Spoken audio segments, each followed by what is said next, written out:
When it comes to living organism, there are always some intersections, but most often there are some properties which we notice. For example, all living organisms eat, all living organisms they die. Now, in this episode, we are going to be exploring these properties of living organisms, you and I.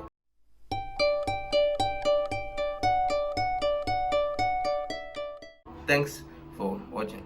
So basically first of all, we're going to be talking about the introduction to this concept, and the introduction to this concept lies in the fact that basically all living organisms they they um they are made up of several major type of materials, which include proteins, carbohydrates, water, fat and other minerals, vitamins. So because of the fact that they are made up of the same fundamental materials, that makes it possible for them to have some properties that they share.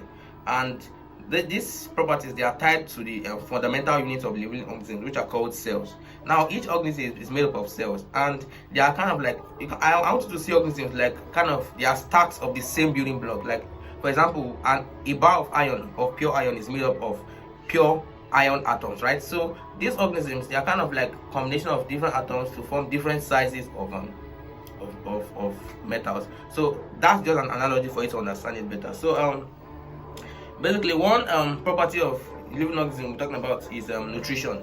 So when we talk about nutrition actually has to do with the fact that living organisms they can take in food. So nutrition is the process by which living organisms take food, and those food are used to supply the nutrients, the nutritional substances that they need to grow and perform other life functions. So that's one of the properties of living organism, nutrition. And there are different types of nutrition. There's autotrophic nutrition, which involves nutrition whereby the organisms is able to provide food for itself either by photosynthesis or chemosynthesis. Then we also have the heterosynthetic nutrition, which involves the nutrition where organisms cannot manufacture their food, so they feed on other organisms and they rely on them for their own food.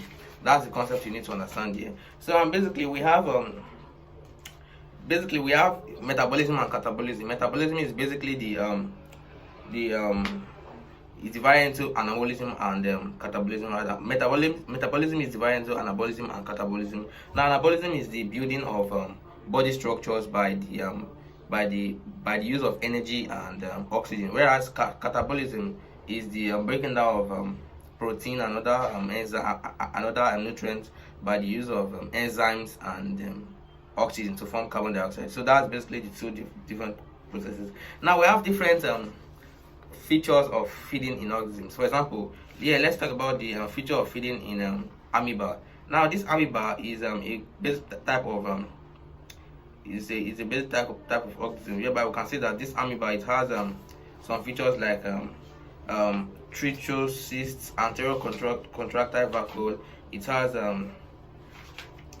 has cilium, endoplasm, micronucleus, meganucleus. Now each of these they have their different functions, and in a particular episode we've talked about the functions of different cell organisms, right?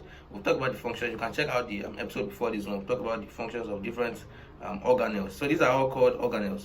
They are called organelles of the organisms. Now each of these organelles they have their different functions. I'll talk about them hopefully, and let's move on to different types of nutrition. So when we talk about nutrition involves a fundamental process which is called respiration. Now respiration is basically the means by which living organisms are able to break down their food particles. So respiration is the kind of bombarding of food nutrients with oxygen, and that oxygen with the aid of enzymes is able to break it down, and that breaking down it involves two major cycles like and different types of respiration, like aerobic respiration, which involves oxygen, and anaerobic, which does not involve oxygen.